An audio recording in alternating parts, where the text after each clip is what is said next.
the summit, we're thrilled to welcome Bob Safian, editor and managing director of Fast Company magazine, to inspire us in igniting ingenuity.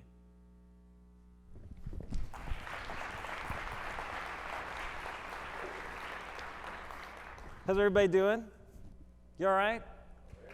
Oh, good. That's good. Yeah. Jeremy backstage was making clear to me that my job, right, is to try to see if I can keep you from checking your mobile devices for 30 minutes. So I'm already losing.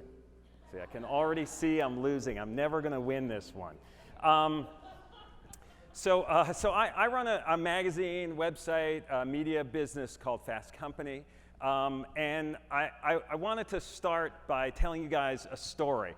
The story has nothing to do with Fast Company. It's a story about a sleepy border station between two countries where nothing very much generally happens. And one afternoon, the border guard sees coming down the road toward him a young man on a bicycle. And balanced on the handlebars of the bike is a cardboard box. And this makes the border guard suspicious, right? Appropriately, is there contraband in there? What is there, right? So as the guy gets closer, he says, stop. He says to him, hey, what's in the box? And the guy says, sand. And the border guard says, sand? Like from the beach, from the desert? Like sand? Yeah, sand. Border guard's not buying it. He says, open it up, open it up. So the guy opens up the box. Border guard looks inside, and what does he see? Sand, right? He puts his hand through it, nothing but sand. So he closes up the box, and he lets the guy go on his way, right? Next day, at the same time, again, he sees the same young man pedaling towards him, and again, balanced on the handlebars is a cardboard box. So again, he stops him. He says, hey, all right, what's in the box? Again, the guy says, sand. Has him open up the box. He looks inside, sees sand, puts his hands through it, nothing but sand. This happens this way every day at the same time for 6 months. Every day, the same young man comes pedaling up with the box on the handlebars, right? The border guard stops him, asks him what's in the box. He says sand, opens it up, puts his hands through it, nothing but sand, and lets him go on his way. And then, after 6 months, it stops. And the guy stops coming by. The border guard sort of forgets about it. And then a few weeks later, he's off duty, he's in his town square, and he sees this young guy at the corner cafe looking very flush and affluent, buying his friends drinks, and he thinks to himself, like, I gotta find out what happened, right? So he goes up to the guy and says, listen, I don't know if you remember me, I'm the border guard from the station, I'm off duty, I'm not gonna do anything, but I have to know, like, what were you doing bringing sand into the country? And the guy looks up at him and he says, I wasn't bringing in sand, I was bringing in bicycles. Right? It takes a minute to get to, right? So why do I start with this story, right? You know, it's that in a time of business like this, when so much is changing, it's easy for us to focus too much on the box and miss the bicycle, right? To not pay attention to the things that are most important.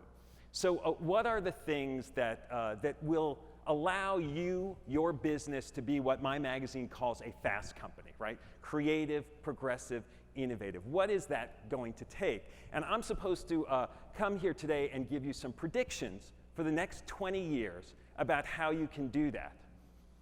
Are you ready? Am I ready? I'm going to go through some of these predictions, and I want to start by saying they're not going to be anywhere as close to as detailed as a lot of the information you guys have been talking about here today. I'm not as expert in all of those details as many of you are, many of the other speakers here. It's also because predictions are fraught, right? We don't get them right all the time. I'm going to share with you some predictions. So this is the first cover I did at Fast Company. This was a good call. At this point, this was Mark Zuckerberg of Facebook, right? At this point, Facebook had 19 million users. I think yesterday they announced they have 1.65 billion. That was a good call. I wish I'd known that Mark and Facebook were going to be the world-changing juggernauts that they've become, right? I didn't, but we did have a sense that social media was an important thing to introduce to our readers, and Mark provided a compelling backstory of a way to do that. If any of you saw the movie The Social Network, that's part of the story that we told. right? A year later, we put this guy on the cover, Barack Obama. At the point we closed this was risky. He was trailing Hillary Clinton in the polls. It was before he had captured that Super Tuesday sweep. But the way we thought about it at the time was he was like a new national brand, right? A new product. And even if that product never reached #1 market share, right? If he didn't win the White House, still the success that he was having indicated something about the evolving nature of the American marketplace, of the American consumer, of the American workplace, right? And we used that to try to tell that story. Not every prediction goes as well. This is a cover we did about a year later.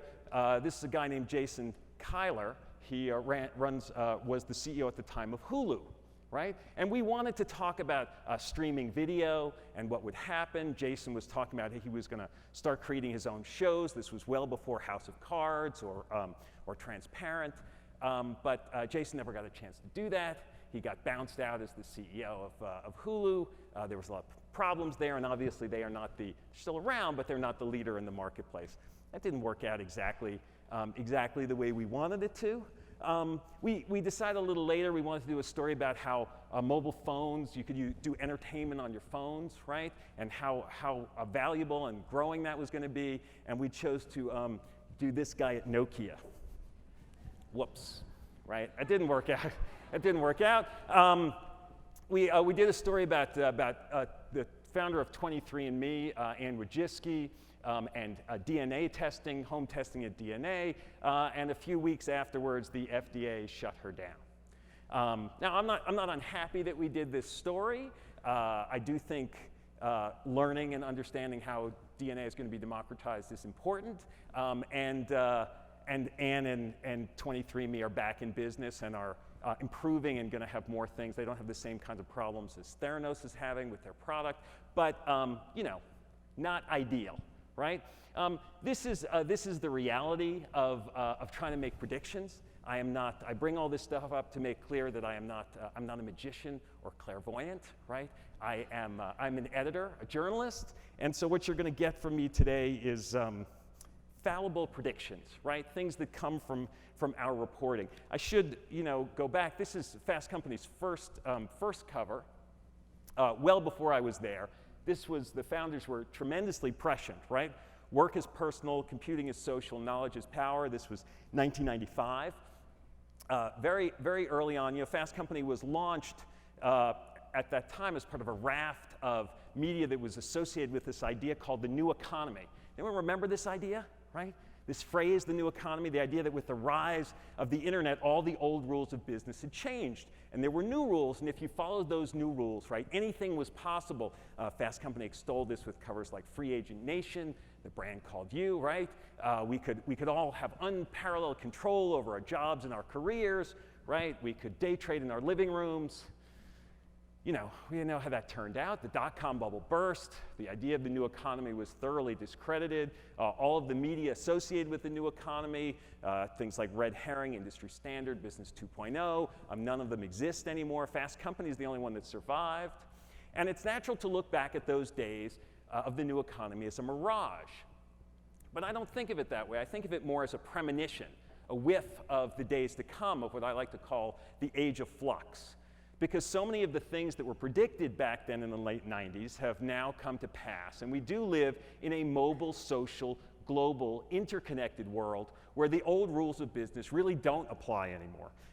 From genetic editing to self-driving cars, artificial intelligence, the sharing economy, there is a whole new world that is emerging. And I like to talk about a group that I call Generation Flux as the kinds of people, the kinds of practices that will allow people to succeed in this environment. Generation Flux is not defined by chronological age. It's defined by your attitude, your mindset, a willingness and ability to be adaptable and agile to all the changes that are going on around us. So I'm going to now go through 7 predictions for you, all right?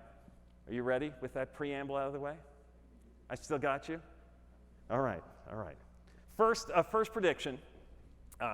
Chaos will rule. Now, among all the things that I am not expert in, chaos theory is among them. I don't know much about chaos theory, but this gentleman does. His name is DJ Patil. He did breakthrough research on chaos theory when he was a professor at the University of Maryland. He's done a bunch of other things since then, worked at PayPal and eBay and LinkedIn, a venture capital firm. He is now a chief data scientist for the United States. He works at the White House with Barack Obama. I asked him to try to explain chaos theory to me. He tried multiple things, but only one thing made sense to me. So I'm going to try to share that with you, and it was about weather forecasting. When we get a weather forecast, we're used to sort of this 5-day forecast look, right? You might get it on your phone or TV or radio. And when we get this 5-day forecast, we all have the same instinctive reaction, which is, why is it so often wrong, right? It's wrong all the time. And I asked DJ, if I was wrong that often, but weathermen, like, how come it's wrong so much? And he said, listen, when you look at all of the variables that go into predicting the weather, it's tremendously, tremendously complicated, he said, sometimes. And other times, he says, it's quite clear that sometimes you can do a remarkably accurate forecast for the next 15 days. And sometimes you can do a good forecast for the next 3 days. And sometimes you don't know what's going to happen in the next 2 hours. That the key insight with chaos theory is recognizing when things are chaotic and when they're not, and acting accordingly. And my argument, my prediction, is that we are in a next 2 hours era, right? That as fast as things feel like they're changing, they're going to keep changing that fast. This woman's name is Angela Blanchard. She's the CEO of a nonprofit in Houston called Neighborhood Centers. They do social good projects for needy families across the Gulf Coast. Uses a lot of technology and other very modern approaches to do that. I talked with her recently, and she talked about all the jobs that she's hiring for today. She says are FIO jobs. I said, what does FIO stand for? She says, figure it out, right? They're all she interviews people, and they say, yeah, I haven't done that before. I'm not really trained for that. And she's like, yeah, none of us have, right? They're FIO jobs. We are all having to figure out things all the time because the world is so chaotic, because things are changing so fast. And I don't believe that that's going to slow down. All right, let me give you a related second prediction, that speed matters. Innovation is often talked about. Sometimes it's proposed as if it's a one-time thing or a one-time step, right? But innovation is actually a continuum. It has to be what one CEO I talked to called building a cadence of change into an organization. Now, there's no organizations that exemplify this better than the entities that we internally at Fast Company called Amazapooglebook. That would be Amazon, Facebook, Google, and Apple, right? Amazapooglebook. They continually redefine themselves. They push each other, and they, in turn, are pushing every other business to respond to them. But they are not the only ones who have this cadence of change approach built into what they're doing, this idea and this need for speed. We did a cover recently. This is Jonah Peretti, who runs BuzzFeed. And Jonah has a very innocuous term for what the culture is inside BuzzFeed. He calls it a learning culture, right? Which is a nice euphemism for really a ruthlessly changing organization all the time. At BuzzFeed Studios in Los Angeles, everyone changes jobs every 3 months. The teams completely shift every 3 months. And if you're there, you have to love that. That has to be part of the cadence of change inside the organization. We also talk in this issue about Taco Bell, very different kind of company. But Taco Bell, you may notice they roll out these special menu items every couple of weeks, right? They roll out a special menu item every 3 weeks. Now, what does that require? New products rolled out across an enormous national organization that they're constantly pumping through. And they're testing. Some of those things disappear. Some of them stay for longer. Some of them come back later, right? It becomes part of this cadence of change that they're using to drive the whole organization. This is another example of how speed matters. I still got you? All right. Let's go to number 3. The company of the future doesn't exist. So if you're a small business, you're a startup, everyone's enamored with them because they're agile, they move, right? You're a big business, you've got scale, you've got impact. What hasn't happened, and what we're still searching for, the holy grail, is the ability to do both, right? To have agility and have speed and have scale and impact together. This is why Google has been reformatted as Alphabet, right? This is Larry Page's effort to try to reconfigure his company. You know, the way I think about it is the traditional idea was like a supertanker, right, of a big company. It moves along, has great momentum, but is very hard to turn. And what Larry's trying to do is he's trying to turn Alphabet, to make Google, to make Alphabet into more like a transformer, right? It can all be together and be big and strong, and when it has to move, it can break into its little parts and move around, right? And that's what Alphabet is trying to do to that Google structure. Will it work? I don't know. Someone will make it work, but we haven't seen it yet. All right. Mobile is the new steam engine. This is an idea that I'm stealing from CEO Hans Vestberg at Ericsson. He talks about the steam engine. I don't know how many of you know much about the history of the steam engine. Started hundreds of years ago, was invented for use in the mines in Europe. And eventually, over hundreds of years, was used for lots of other things and became sort of the catalyst for the modern industrial economy in so many ways. And he likens that to where mobile is now. That mobile is, in the early days, like the steam engine was when it was just in the mines, right? And we almost can't envision all of the changes, all of the things that are going to come from mobile. But it's not going to take hundreds of years. It's going to happen much, much faster because mobile adoption is happening at a tremendous pace, right? The number of cell phones in Africa are up by more than 500% in the last few years, right? People at refugee camps will go without food before they go without their phones. Okay? And you put this together when you get a global broadband penetration, how is that going to change access to education and information? How is that going to change agriculture, medicine? Again, we are at the very early stages, this is my prediction, the early stages of the kinds of change that's going to continue to ripple across our world. All right. Number 5, tech will improve the human condition. So, this is something that I take almost as an article of faith. Not exactly, right?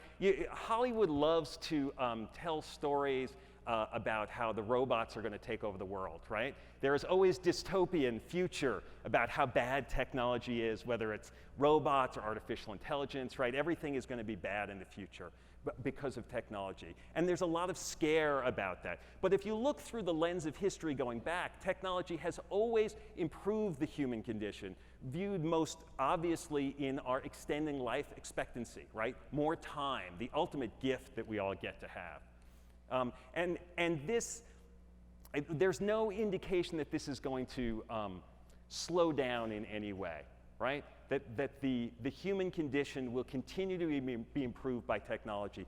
The changes that we see are disruptive and they're scary. And some people feel left out and some people get left out. But those who can embrace these changes, can be agile and adaptable to the changes that are going on, those are the folks that are going to open up vast opportunities. And those are the businesses that will open up those opportunities. Okay. Let's go to 6. Only 2 more. This is one of my favorites, though. Mission trumps money, not because of that middle word, I just had to use it. You know, you never know what kind of response you're going to get when you mention that word. I'm particularly passionate about this idea of mission. I did a cover package about it a year ago, if I can get this to go back, there we go, called Find Your Mission. When you look at the level of engagement that the American workers and most workers around the world have in their jobs, it's historically low, okay?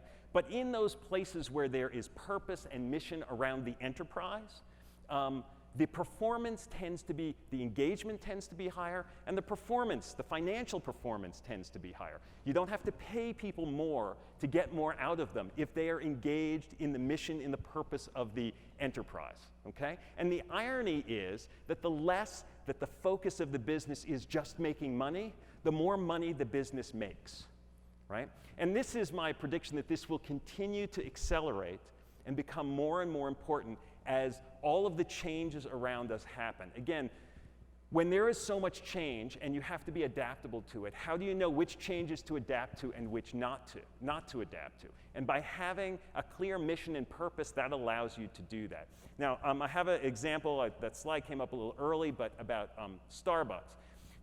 Many of you probably remember Starbucks Race Together initiative last spring, a little over a year ago, right? When you were going to go to your barista and they were going to write race on your cup, and then when you had your coffee in the morning, we're going to have a whole national dialogue about race, and it was a disaster, right? Total blowback, PR disaster, social media outrage, total black eye for Starbucks, right? Right? That's what we think. But actually, it wasn't. It was good for Starbucks. When you look back on it, it was actually good. What happened? Internally, the employees of Starbucks ended up having lots of meetings and discussions around it. They did a bunch of town hall meetings, and all of the Starbucks employees became more enthusiastic about their enterprise because the company tried something that was bigger than just selling coffee, okay?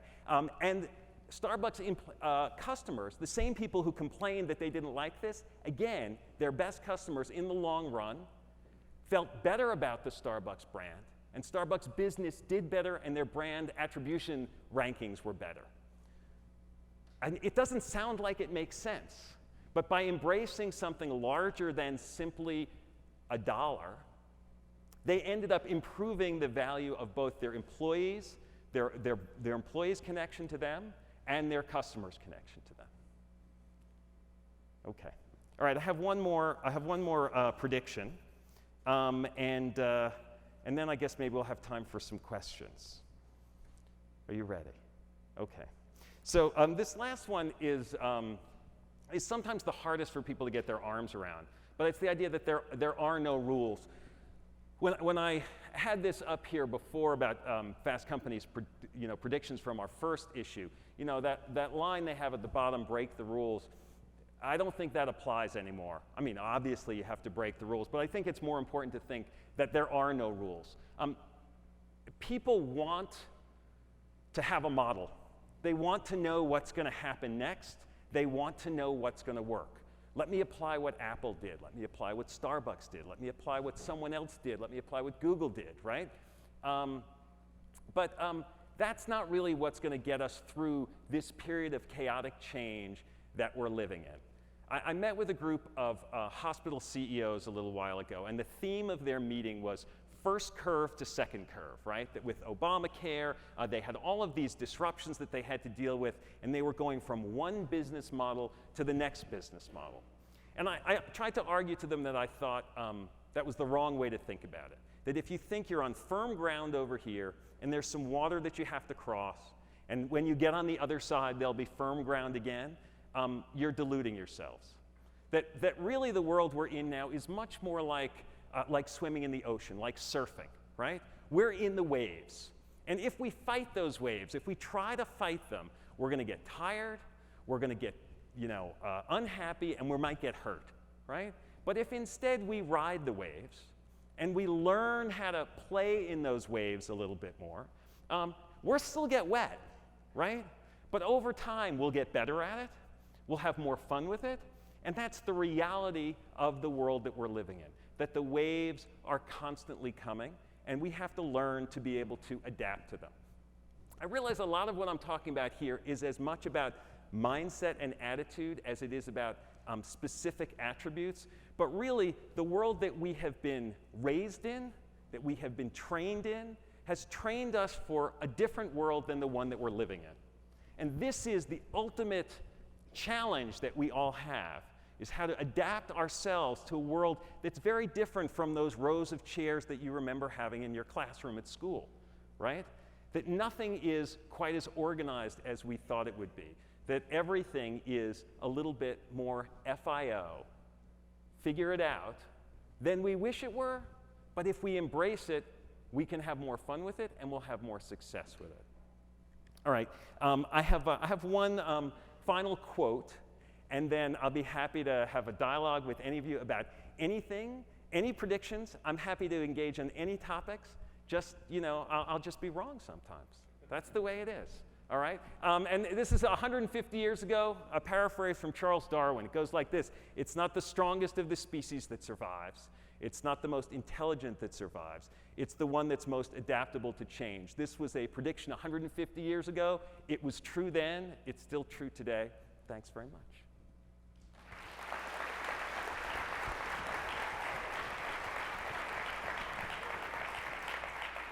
So, who has a question? We do have one already submitted through the app. All right. When do you think we were not in the age of chaos? Oh, I think the world is moving much faster than it ever was before. I think we're going through a transition now, not unlike the transition when we moved from an agrarian-based society to an urban and industrial-based society. That's a transition that happened in a physical way and over many decades and centuries, and happened in different parts of the world at different times. Where we are today, it's happening much faster, in much more condensed ways, and everywhere across the globe at the same time. And it's not as easy to see because it's happening. I don't want to say it's happening in the cloud because that sounds like I'm, a proponent for something specific, right? But it is happening in a much more pervasive cultural way that is harder necessarily to see, right? If you go back 20 years ago and you walk down the street, how different would walking down that street be than walking down the street today? Not that different, and yet everything is different. And I think that's part of the reality. I do think it may have felt chaotic before. It may have always felt a little chaotic, but it wasn't as chaotic as it is now. We do have another question. Okay. What is an industry that's up for the shake-up soon? That's up for the shake-up? Oh, I mean, everybody's getting shaken up. Listen, being in the media business, it's a great frontier because we get hit with a lot of stuff early, right? I see some heads nodding, right? But we get hit early. When I got to Fast Company and I did that cover about Mark Zuckerberg, like I had to put out a print magazine 10 times a year. That's what we did, right? Now we put out a print magazine 10 times a year, and we do 350 stories a week, and we do, several dozen different kinds of social programs and activations every day. And, is it the same business? It's completely different. And what do we have to do on Dub Smash, tomorrow, right? For those of you who haven't played with it, download the app, have fun with it. It's fun. It works. But there are constantly new things that are coming that we have to adapt to. You talk to the folks in the auto business. I had folks from both Ford and GM come by over the last few weeks talking to me about their self-driving car initiatives, their autonomous driving initiatives in different ways. These businesses are going to radically shift. Is that going to happen in the next 5 years or in the next 25 years? They don't know. They're trying to build models for what their business is going to look like when they get paid as a service instead of being paid for a product. And they don't have any basis on which to build their models. They're trying, but they're just making it up, right? And as you all know, sometimes it doesn't matter how much information you have. Sometimes you try stuff, and then some of it works, some of it doesn't. The businesses that are big today, will they be big 20 years from now? Will Fast Company be here 20 years from now? I hope so. Will iProspect be here? Will Google be here? Probably, but there are a lot of businesses from 20 years ago that aren't here anymore, right? And that happens. That's just the way the world is. I say to my staff, every day the doors open, that's a good day, right? Come in, enjoy the day, and if one day the doors don't open, we'll do something else, right? We just have to embrace that that's the way our world works today. I've got a question at the back. All right. I'm not the voice of God. Uh-huh. Voice from London. Quick question. You showed some amazing creative covers. Mm-hmm. Love the creativity. Not one bit of digital content. will there be a print edition of Fast Company in 20 years? Don't know. Don't know. I guess You're the editor-in-chief. You must know that. Well, I don't know what the market will control. What I can say is this: when I go out to Silicon Valley, okay, some of the folks out there will say, you know, why do you keep putting out a print magazine? It's dead tree media. You know, you should just go all digital, right? But when my reporters call them, when they're calling for a print story, they get access. They all want to be on that cover. When they call for digital, you know, we get some access, but not the same things. I think there is some value in scarcity, which is what the print product ends up giving. But I don't have illusions about it. You know, as I say, when I did that Mark Zuckerberg story, Fast Company's print circulation was about 800,000. Today, it's still 800,000, right? Our digital readership at that point was minuscule, almost non-existent, and today we're north of 15 million digitally, right? So I recognize where the growth is. I recognize where the market is moving, but that doesn't mean that there won't still be value in, you know, in a version of the print magazine. Keep it alive, please. Keep it alive? Keep it alive. All right, well, as long as you all buy it, you know, I can do it. I suspect that most of the people here, your ad budgets you have, you're not in control of print ad budgets. I do think, I was in London recently meeting with a luxury advertising, a luxury company about their advertising approach. And, you know, there is a lot of talk about the funnel.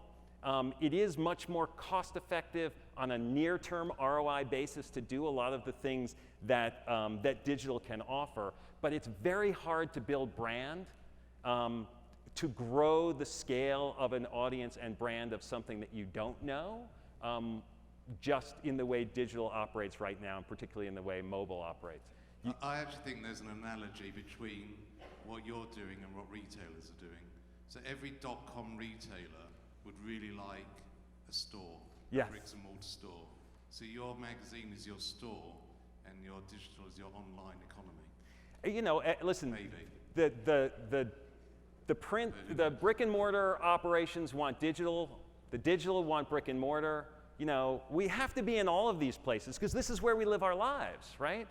The challenge is how to make all of those things feel appropriately connected and seamless, but also have them not just be copies of each other. You have to do what works on digital for your digital audience. You have to do what works on Facebook is not necessarily the same thing that works on Pinterest, and you've got to do it differently. Anyway, I think I am out of time. Thank you very much for having me. I really appreciate it. Take care.